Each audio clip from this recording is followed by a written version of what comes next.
विठुराया, किती दयाळू आहेस रे तू। वटपौर्णिमेला मला अहोंच्या पायाला हात लावून नमस्कार करता आला नव्हता, आज तो योग तू जुळवून आणलास।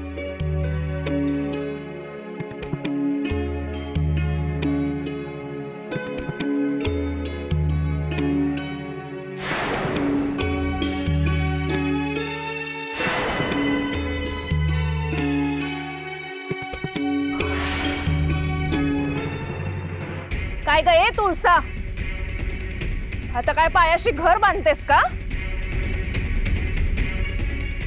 उठ, सरक मागे।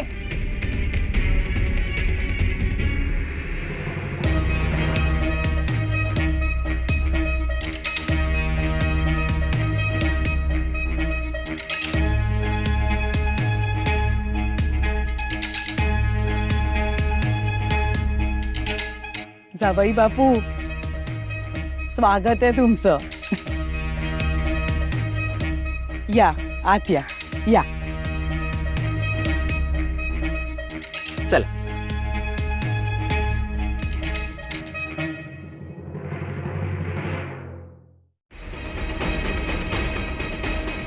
तू बाबाजी महाराज नाहीयेस, धूर्त लबाड राक्षस आहेस, राक्षस।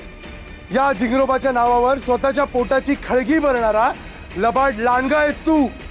आणि तुझ्यासारख्या लबाडाला सखूवैली शरण आल्या नाहीस म्हणून त्यांना छळतोयस ना। मी तुझा निषेध करतो।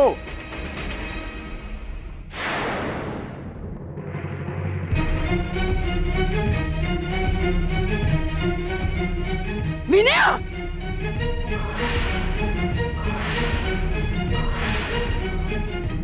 काय रे?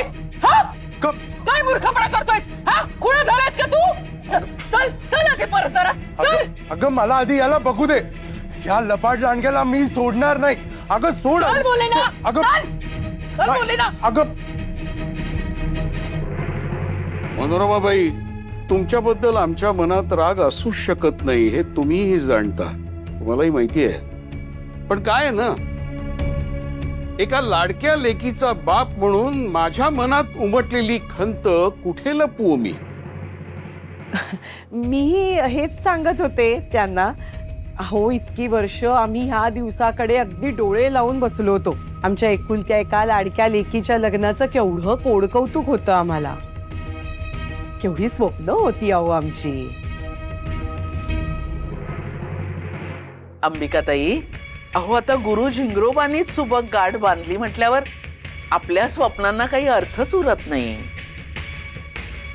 आणि आज जे काही झालंय ते अखेर तुमच्या आणि माणिकच्या मनासारखंच झालंय ना। मग झालं तर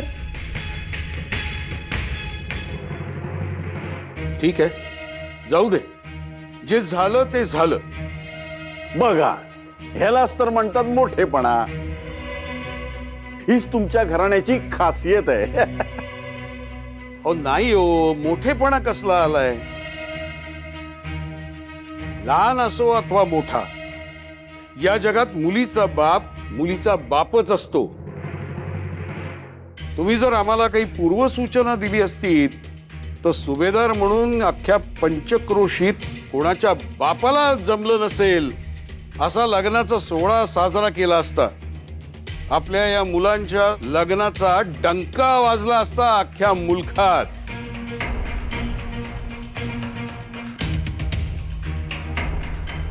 अहो जाऊ दे, सोडा म्हणताय आणि नकळत पुन्हा तोच विषय उगाळताय।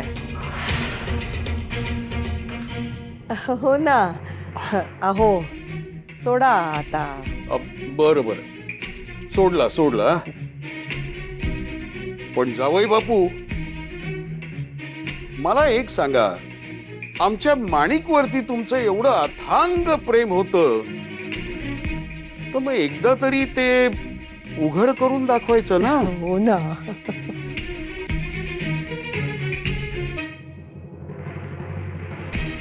माझं माणिकवर प्रेम आहे हे दाखवायला नाही, तर ह्या सखूला दाखवून द्यायला की तिच्यासाठी आता माझ्या मनात काहीच उरलेलं नाही।